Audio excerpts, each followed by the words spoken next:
we are going to be hearing from Brendan Slocumb, author of Violin Conspiracy. Cue the book, please. Brendan is originally from Fayetteville, North Carolina. He earned a degree in music education with concentrations in both violin and viola from the University of North Carolina, at Greensboro. I'm behind time.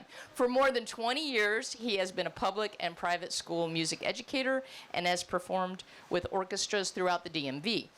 Now, I have to confess that I don't really like mystery books, although I love classical music. But the real reason that I'm the introducer today is that I'm a huge fan of Torie, Clarke, and Chatter on Books. And so you really have to get out more. Right. Really. So this is a podcast where for the first 20 minutes they talk about sports with David Aldridge. Then they do a Dolly Parton tribute. And then they get to some of the most provocative and interesting books around. And so I encourage you to subscribe. But let me turn it over to Torie. She has an amazing background, but I think she would probably prefer we just start talking about the Violin Conspiracy.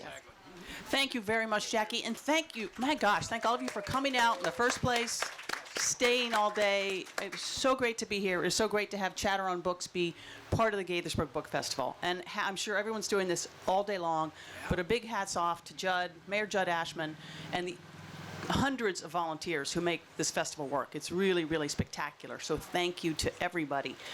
In just a minute, we're going to be talking to Brendan a little bit about his backstory, a lot about this fabulous book, and then wherever the conversation takes us. But just a quick PSA on Chatter on Books. If you're not a listener, you should be. And as we like to say, Chatter on Books, it ain't your mother's book club. We don't wear cat sweaters. We do not give speeches about how Pride and Prejudice changed our life as young girls many years ago, ever. We debate bestsellers. We interview fantastic authors. We go wherever the conversation takes us. It is a heck of a lot of fun. So we get to have access to incredible people like Brendan. Brendan, great to meet you in person.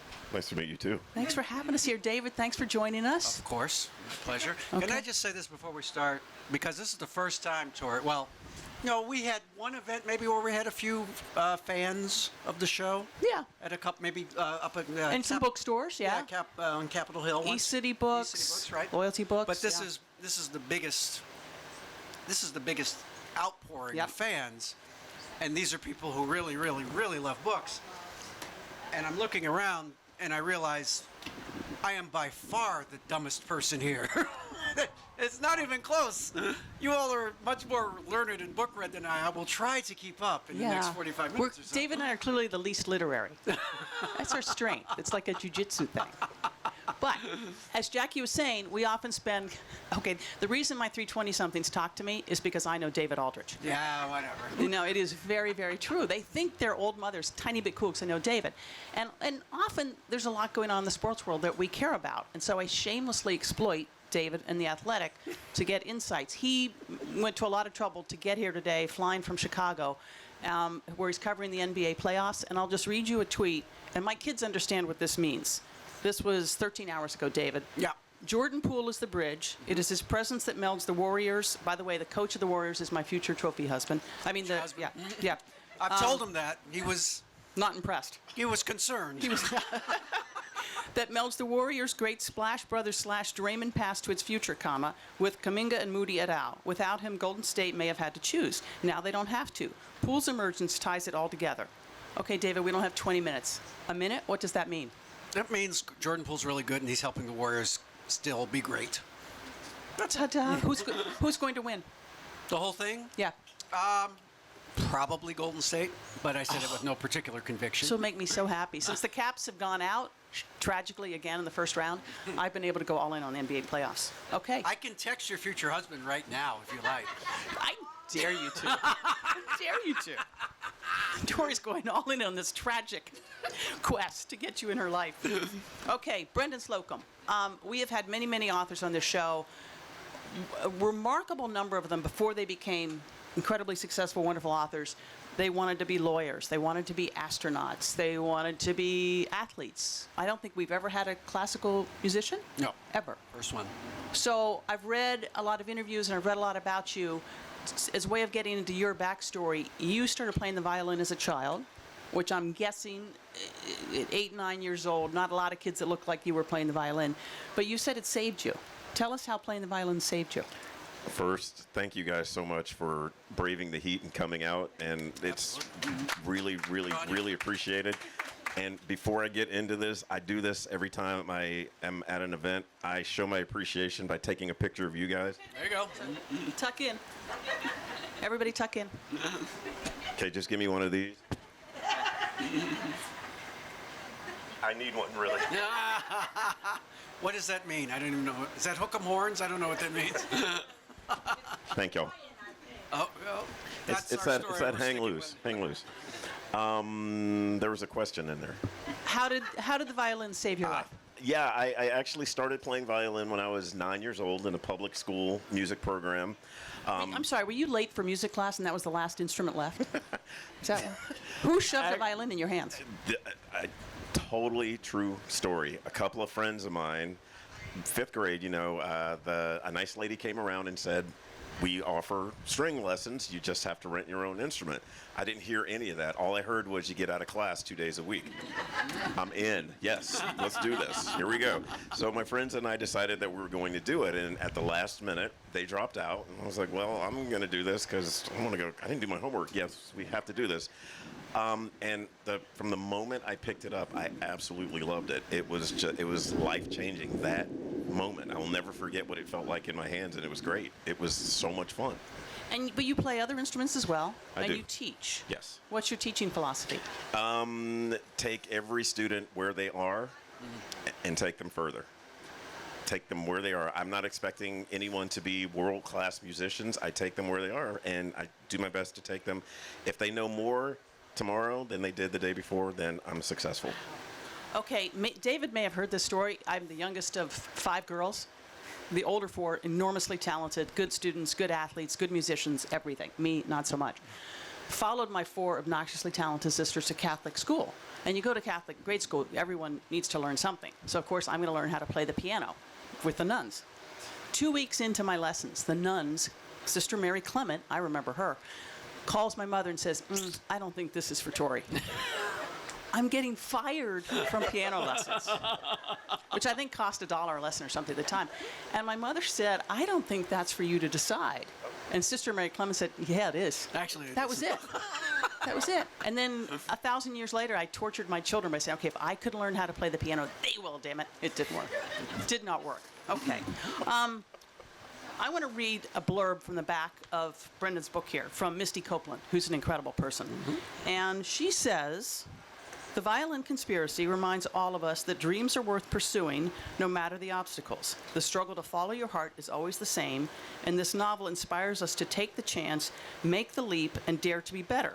This was a wonderful read, which it is. You're an incredibly successful musician. You've performed around the world. You've performed and taught at the highest levels. What was it that caused you to leap into this field and say, oh, I can or I want to write a book? COVID. Really? Okay. COVID, summer 2020 was horrible for so many reasons, for so many people. And as a working musician, I'm teaching, I'm practicing, I'm performing. Everything stopped. Like, there were no, okay, we're going to reschedule. Everything was canceled. Everything. No rehearsals, no recitals, no weddings, no receptions, nothing. All my practicing stopped. Lessons had to stop in person.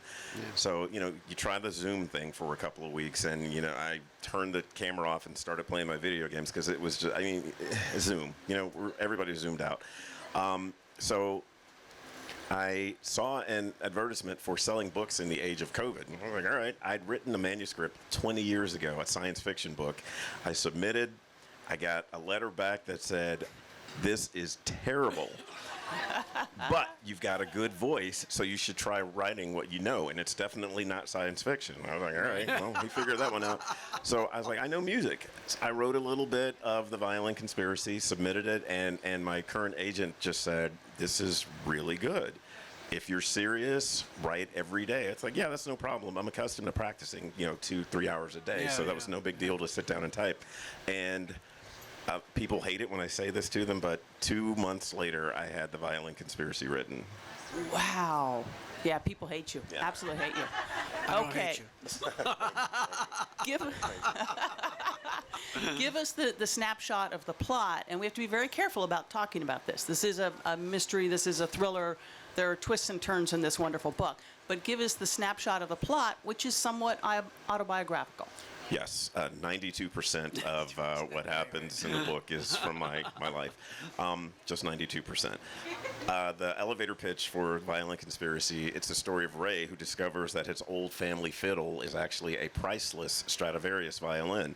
And this discovery catapults him into superstardom in the world of classical music. Right before the Tchaikovsky competition, which is the Olympics of classical music, his violin is stolen. Will he get it back? Will he get to compete? Will he win? Who took it? Was it his family who thinks that he should sell the instrument so they can split the 10 million bucks? Was it the slave owners' descendants who used to own Ray's great-great-grandfather who think that the violin was stolen from their family and they want it back? Was it Mike the doorman? Who knows? There were some harrowing scenes in the book in which Ray experiences some horrific racist behavior.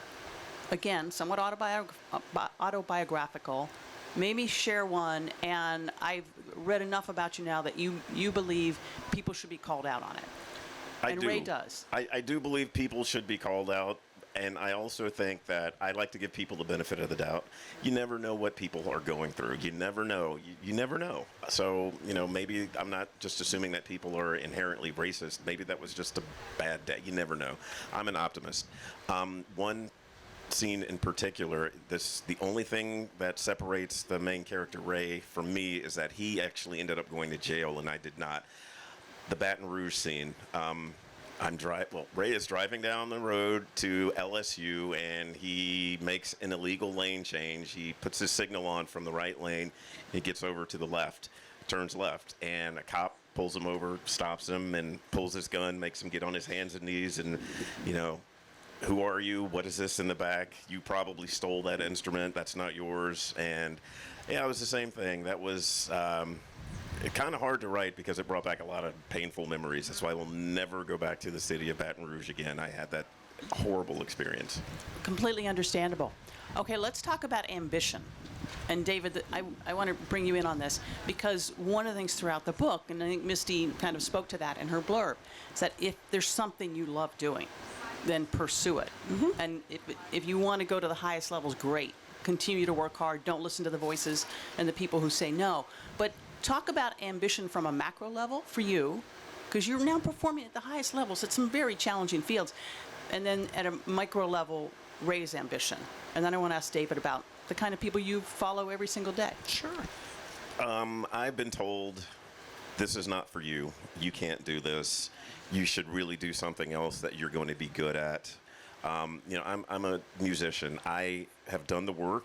I sit with my counterparts and I play the parts just as well. And, I know the repertoire. I can do everything as well as my counterparts do. But it's amazing to me how people will just look at me and they will make the assumption that I'm not as good. Mm-hmm. I've heard so many times, after a performance, whoa, you were so much better than I thought you were going to be. And I'm like, am I supposed to say thank you to that? I don't get, is that in their head, that's a compliment, but it's really, I've had to deal with that for most of my career, and sadly, I'm accustomed to it. It's just one of those things that, being a black man in classical music, I've just had to endure. And as far as Ray is concerned in the book, he gets it constantly. And the thing that I really wanted to write about his character is his resilience. He every obstacle you can imagine gets put in front of him, but he doesn't quit and he doesn't give up, and he does it in a respectful manner. He always maintains his composure and he's always respectful, which is an underlying theme in the book. Just always keep self-respect for yourself, for others around you all the time. So respectful. It's several times reading this book, I was like, come on, time to unleash. Okay, David, you're around people and you cover people and you've known athletes and coaches and owners over the years. Incredibly ambitious. Is there ever too much? Is there ever too much ambition? Oh, well, of course there is, but but that's why they're there, because they believed this preposterous dream that they could play in the NBA. And they really did believe it, and they continued to believe it. And people in management, we saw in Chicago, Steve Ballmer, who owns the LA Clippers, he's at this pre-draft camp. There is no reason for him to be at this pre-draft camp whatsoever. Right. And he's the chairman of Microsoft or whatever he was, ultra-trillion billionaire. And those people are just wired differently than normal people, Yeah. The resiliency required to constantly fail and to continue. And that's all that sports is continuing in the face of failure. Because they fail every night, whatever the sport is. But you have to try again and try at the very highest level. And so there's certainly parallels to that. I'm sure you haven't played your best every night, but you have to play. You got another show tomorrow, right? And you may play great tomorrow. I do. Yeah, exactly. So you have to keep going. Quick commercial. I seldom say authors' websites are good. Brendan's is really good, and you can listen to him play. That was one of the greatest things. I was doing a lot of driving lately. Did you ever think about giving up? I mean, let's just stick with music for a second. Overwhelmingly white industry. And did you ever at some point go, no, I'm really good, I'm really talented, I get that, but it's not worth it? Yes, not for that reason. And again, there's another parallel in the book. I did a performance. This is really good. He's very good at this. When the authors actually keep bringing it back to book, it's fabulous. I've been trained very well. And I will periodically do this. I did a performance in college, and I was playing for any musicians out here, I was playing the Kablevsky Violin Concerto, and it was just the most wretched performance I have ever given, and I didn't. Nerves? Why was it so wretched? I did not play well. Every wrong note, I hit every single one, and I loved the piece, but for some reason the performance just did not go well, and I was done. I can't do this. I quit. I'm completely done. My teacher, who is the reason that I'm here today, she called me after that performance and said, "Brendan, that wasn't great. That was not great at all, but we're going to take what we learned and we're going to apply it to the next one, and we're going to do our best to make the next one better." And she kept me going, and I absolutely did. And I came back like a month later, and I just blew everybody out of the water with that next performance. But I was that close to quitting and just giving up and like joining the Army. Not that there's anything wrong with the Army, but Nothing wrong with the Army. Nothing. David and I and his lovely better half, Diane, were talking before this about F1. My family is addicted. And I should never say this at a book festival, Mayor Judd, but when you're done reading all these fabulous books and checking out Brendan's website, check out F1. It's incredible. And one of the top racers, 7-time world champion, is Lewis Hamilton, who is black. Overwhelmingly white sport. Overwhelmingly. Mm-hmm. And he's had very interesting things to say about it, and it's very similar. I mean, so many people along the way in the leagues that lead up to the pinnacle here in racing said, "No, you can do lots of other things. You don't have to do this." He goes, "No, I have to do this. Mm-hmm. I absolutely have to do this." But he's had a not very good year. I promise, Judd, we'll bring him back to books in just a minute. Yeah. Lewis has not had a good year, which is very distressing to me because I wear his stuff. I wear his jerseys and his hat and everything else. He's not had a good year, and he goes, "Of course I want to win. Of course I want to be the best." He says, "But I learn so much when I don't do well." Yeah. And even at this stage, just fabulous. So what did you learn writing this book? Whoa. Wow. I learned that this particular story is one that needs to be told and needs to be read by a lot of people who don't look like me, particularly because my perspective is a lot different, let's say, than this guy's right here, for obvious reasons. And it's not better or worse, it's just different. And when you open people's eyes to different perspectives, it changes your life. It truly does. I've had people come up to me after reading this book, and they said, "I had no idea this is what it was like for you. I just assumed." It's like, well, yeah, it's and they look at things very, very differently. They take a second look. Everything is not the same. We're not, we're all God's children, but we are all very, very different, and we all have very different experiences, and they're not better and they're not worse. They're just different, and different is just as valid. Again, going back to Brendan's website, which is fabulous, there are some testimonials from parents of people whose children, I assume, young people, he's taught various musical instruments, and they're absolutely remarkable. And there's a fair amount of that saying, my kid, I assume they're parents of a child of color, couldn't believe that someone who looked like him could pursue this musical career, and has because of Brendan. So you're getting the same kind of response to the book, which is fabulous. David? I have one quick question. Please. 'Cause I Will think this bug quit bothering us? The one that we're that's all, okay. like our pantomimes? He's a book. Yeah. He's a reader, obviously. The bug.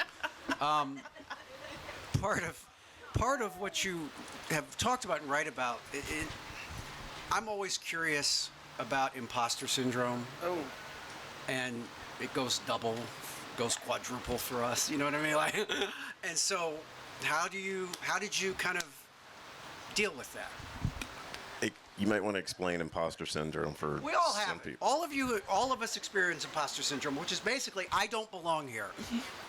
Whatever you're doing for a living, if you're a student, you're in a class, and there's people that you know are way smarter than you, or you're at a job and there's people who are more experienced than you, you think, why am I here? How did I get here? I'm not supposed to be here. There's somebody better qualified than me that's not here, and I'm taking their spot. And we all have it. But for people of color, that is like 10 times 10 billion, you know, because there's no reinforcement. You're the only one. So. It's a real thing. Yeah. It is a real thing. Yeah. Sometimes it's called the black tax. We have to work twice as hard, 3 times as hard to get half the credit a lot of times, and it's very, very frustrating. Yeah. It's very frustrating. You know, I put just as much time in as my counterpart. I learn everything that I have the same teacher, the same classes, but just because of the color of my skin, I am inferior. Yeah. And, you know, people question that, and it sucks. It's one of those things that we just have to deal with. And one reason that I wrote the book was so that people can understand what it's like, what we have to go through. It's a real thing. And, you know, people have asked me, Brendan, how do you stay so nice, you know, after going through all of this stuff? I mean, what are my options? I could be mad all day long, or, you know, just being mad gives you wrinkles, and I got plenty of those already.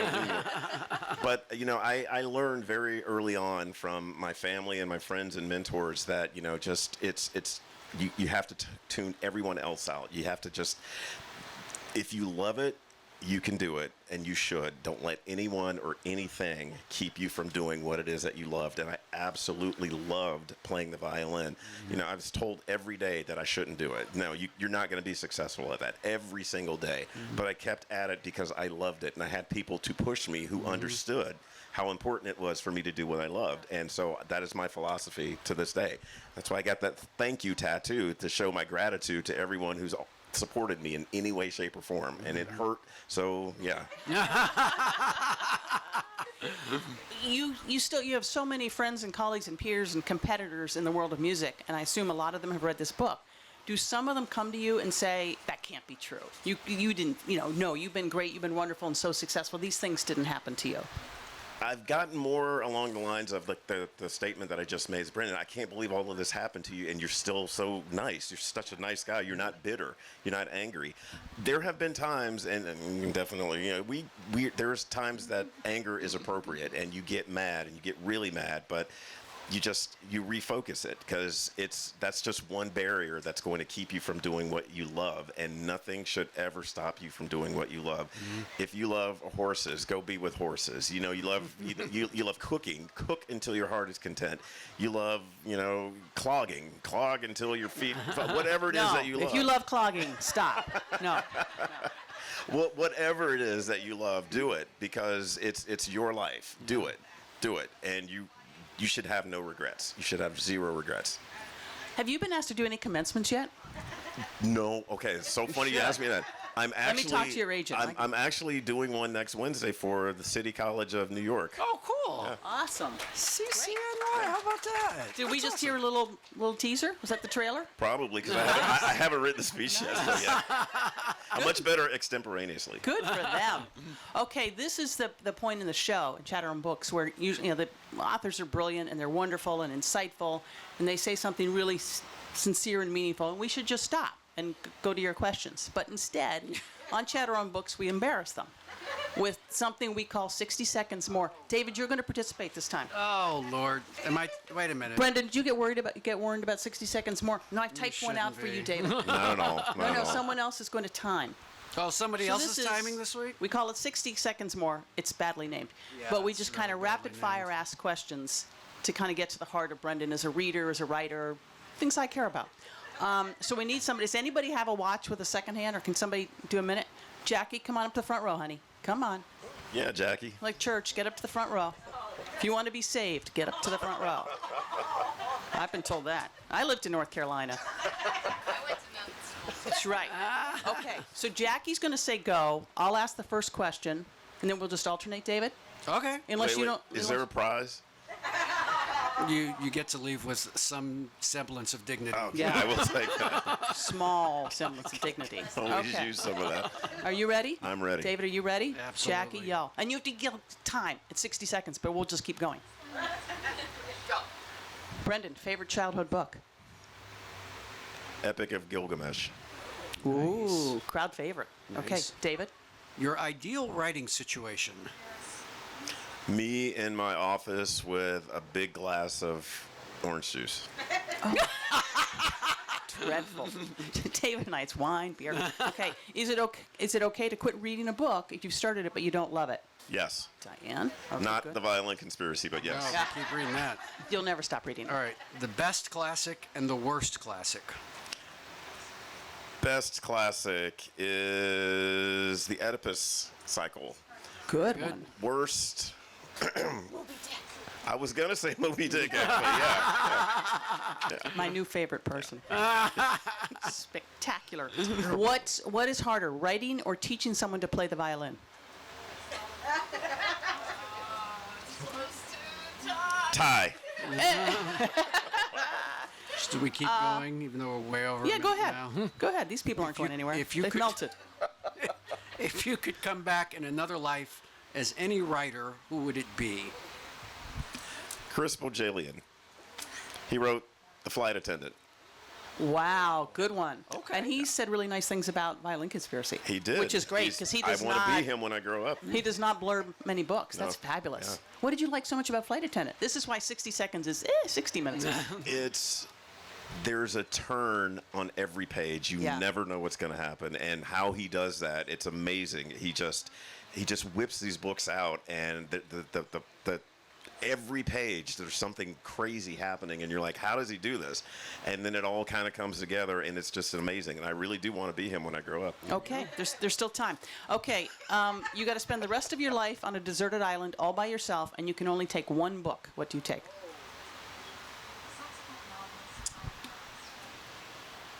My X-Men #1. Oh, nice. Nice. Revealing a lot there. Okay, David, last Our one. last one, since you're going to be speaking at CCNY.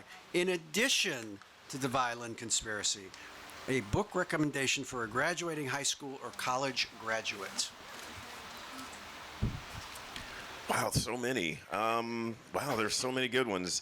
I would recommend someone just graduated from high school or college. Let's go with, there's a great book out called Karma by Michael Albee. And if anyone has ever cared about anyone ever just had any sentimental feelings about anyone, if you've ever given a crap about anyone, read this book. It's fantastic. Karma, Nice. with a K. Nice. I'll recommend Violin Conspiracy. That too. I will recommend that. Okay, Jackie, now we ask our lovely, warm crowd. Any questions? Yes, please. For fire David, away. too. 'Cause- No, not to me. Well, you can ask me later. no. They can ask as long as they want. Fire away. Don't be shy. No time limits Be on the shy. questions. Yeah, right there. You said you wrote Violin Conspiracy during the pandemic. We'll have another one of those. So will you be writing another book? I like you. Good question. Yeah, actually, I am on the third draft of my second book, which will be out in 23. And as soon as Wow. I get approval on that draft, which will hopefully be by July 1st, I am starting on my third book, which is called Death and the Maiden. It's music-centric. But let me tell you about the second book. I can give you an elevator pitch for that. This is great. This is good stuff. I know we're good, right? My second book is called The Composer's Last Score, but it's not like music. All of my stuff is going to be a little bit music-centered, but you don't have to be a musician to get it. It's the story of America's preeminent composer. This guy is bigger than Beethoven and Bach and Mozart. His 150th anniversary celebration is coming up, and his family, who runs his foundation, is throwing a worldwide celebration. They hire a musicologist to do some research to see why this guy was so beloved by everyone. During his research, the musicologist discovers that he may not have written any of his music and that it was probably appropriated from a black woman who we now know would be living with autism, and the family will do everything they can to keep that from getting out. Sounds fabulous. Thank you for asking that question. It's an okay plot. Yeah. Yes. David, Like who that was the sort of- person who told us about his next book? Or, was it Kerry Tangy who wrote the book about the quarterback who gets killed? Yes. And David informed us that he had written 60 pages 60 of a pages. book about a The quarterback same- that gets the killed. Same Like, book. ooh, The darn. exact same book. Moving on. Next topic. Anybody else? Suck. I saw another hand. There was someone else? Yes, go ahead. As long as it's not about Pride and Prejudice. 'Cause, Or no. Moby Dick. Yeah, or Moby Dick. Yeah. No, I just wanted to share that I was listening to the Violin Conspiracy a couple months ago, and Brendan narrates it, so I was very familiar with his voice. And the TV was on, it was in the morning, the TV was on in the other room, and I was brushing my teeth, and I heard his voice. And I walked out, and he was on Good Morning America. Wow. And I stopped. And I listened to the end of the interview. And Brendan was, now I'm listening to the book at this time, and I'm totally engaged. And when I listened to the end of the interview, I stood there with my toothbrush in my mouth, and I in my apartment, and I gave you a big cheer. Thank you. That's What's your name? fabulous. My name is Kathy. And I also want to tell you that the book is really moving for me because I've been an architect for 40 years. And there are 50% of the people in architecture schools are women. But only 18% of the people in the field are women. Wow. We go through the same thing. Maybe not the same, but similar. Yeah. So your story resonated with me very much. Thank you very much. I Thank appreciate you. that. Nice. Thank you. Anybody else? Okay, I'm going to wrap this up. First of all, the story, because that's all I do. 1,000 years ago, I used to tape a really dreadful CNBC public affairs show with Mary Madeline called Equal Time. And it was supposed to be Mary, who was a conservative, and she had various Democratic co-hosts, and they would always quit after a few months. And I would fill in, and they paid me exorbitant sums of money. It was great. And Mary and I hated having politicians on, so we often had authors on. And we could decide in 30 seconds before taping the show whether or not we liked the author. And if we liked the author, and by the way, David's heard this story, we were both pregnant at the time. And speaking of not having friends, our friends would let two fat pregnant ladies go out to tape the show. For some reason, we decided plaid was our thing. You do not let pregnant women go on TV wearing plaid dresses, but we did. And if we liked the author, we would sit with the book on our pregnant stomachs for the entire show. And if we didn't like the author, the book would go down the table, never to be seen. The Violin Conspiracy, is a fabulous book, Brendan. Thank you for writing it. Thank you. Thank you for being with us. Thank you to all of you. Mayor Judd, thank you so much for making all of this happen. Go buy the book. Brendan's going to be here for a little bit signing it. And hope you listen to Chatter on Books. We're off for a couple of weeks, so I don't even know who we have. Oh, Lou Byard. You've had Lou Byard here. Lou Byard, great guy. Pale Blue Eye, Courting Mr. Lincoln, and he's got a new one out called Jackie and Me. He is next up on Chatter on Books. But thank you all so much. Great to see you. Thank you, guys. You're awesome.